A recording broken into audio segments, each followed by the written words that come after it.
Welcome back to HQ Spotlight. We're going to break down number 3 Texas A&M at number 19 Missouri, but we can't talk about Texas A&M without talking about this incredible rush game. Just look at the splits from the last game versus LSU. Well, quarterback Marcel Reed, 13 versus the rest of team, 27 yards, 108 to 116, and 2 touchdowns for the rest of the team and also their quarterback. This is a wagon. And with that, we got to welcome back in our guy, Chip Patterson, and welcome in Shehan, Jeyarajah. Okay, guys, Chip, everybody, this Texas A&M run game has been just the engine of this offense, as we saw there on the screen. When you look at how good they are, how crucial is this backfield to their chances this week?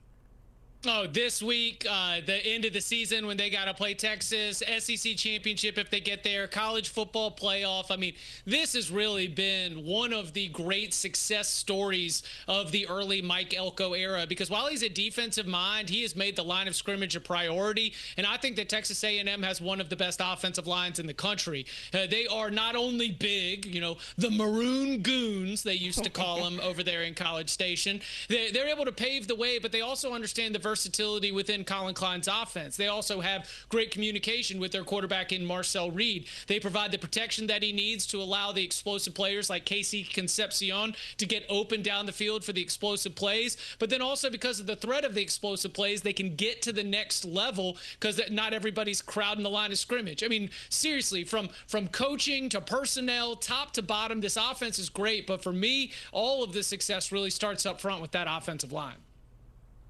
And it's funny because if you look at the first half of the season, Marcel Reed wasn't a very big factor in the running game. They wanted him to develop as a passer, and he's done that at a high level. But you see against LSU just how much that little addition of Marcel Reed in the running game adds. The funny thing about Texas A&M is that they've been without their top running back, Le'Veon Moss, for most of the season, and they've just continued to find guys to throw into the lineup, to run the ball at a high level, and it does start with that offensive line. Multiple players on that list that will be drafted in the 2026 NFL draft, and a couple of guys who could contend for All-America consideration, including guard Armaj Reed Adams. So this is a great group. This is a physical group, a tough group.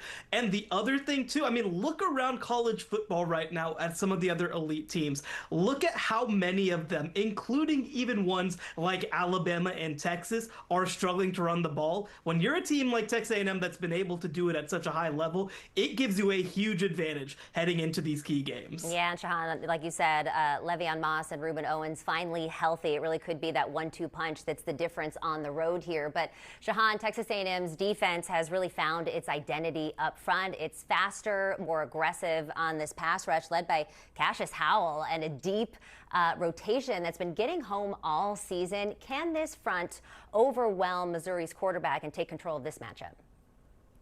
I think they can. And I mean, look, you look at Missouri's running game, obviously that's going to present a tough challenge for them. But when they drop back to pass, Texas A&M can easily win this matchup. You mentioned Cassius Howell, but it's been from everywhere, right? I mean, they have multiple players. DJ Hicks getting into the lineup, of course. They've got players at defensive tackle, at defensive end, at linebacker who have gotten after the quarterback. This is one of the most relentless groups that we've seen in the first half of this season. And I think that the other piece of it as well is that while they aren't necessarily outstanding in the secondary, they do a good job of adjusting. And so I think that this is a great group that has a really good chance to cause Missouri a lot of issues. All right, Chip, Missouri's freshman quarterback Matt Zollers looked more comfortable after the bye, kind of sharper reads, better poise, and some key third down throws, which are really impressive to see. Do you think that that extra week truly helped him settle in and find his rhythm leading to this matchup? Katie, he's in so much trouble.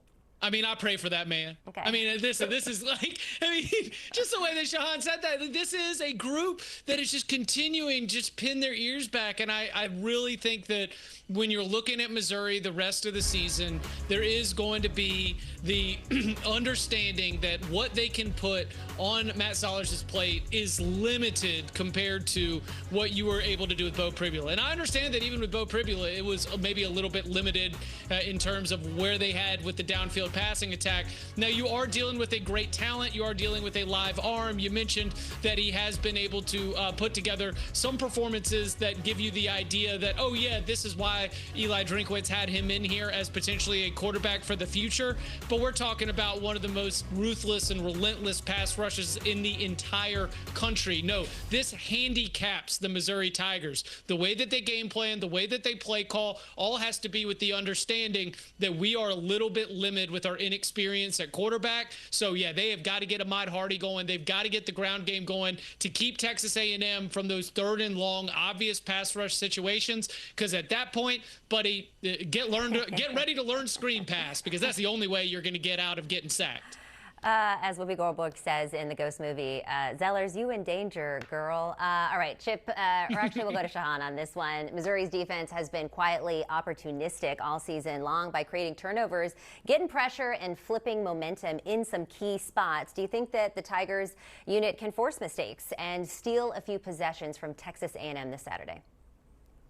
Well, I think it's going to have to be more than just forcing mistakes. I think they also have to capitalize on those mistakes. If you look back at Texas A&M's game against LSU, Marcel Reed threw 2 first-half interceptions, and LSU was not able to turn them into anything, whether that be long returns, whether that be obviously creating for its offense, and that ended up being a fatal issue. You look at Missouri. We mentioned Texas A&M's pass rush. Missouri has a tremendous pass rush, too, led by a couple of guys who they added through the transfer portal this past year, but this just isn't a group that necessarily is going to win every single play. Opportunistic is the right way to think about it. They're not going to be excellent down to down. So it's more going to be, hey, can you give your offense great field position? Can you find a way to score a defensive touchdown? Because I think that just playing them well straight up is not going to be enough. All right, fellas, time has come for a game prediction here. Chip, I'm going to start with you. How does it turn out?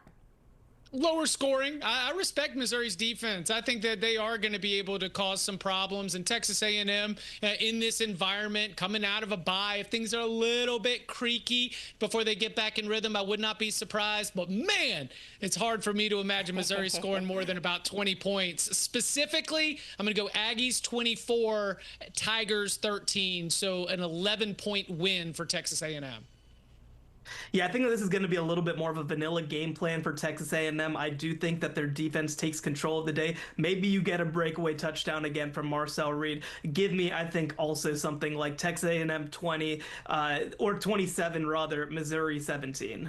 All right, good stuff from our guy Shehan. Chip, appreciate everything that you laid out for us today. And if you want more college football, we got you covered. Subscribe to the CBS Sports College Football YouTube channel for expert analysis, game breakdowns, and exclusive interviews with your favorite analysts. Hit that subscribe button by scanning the QR code on your screen and never miss a moment of the action.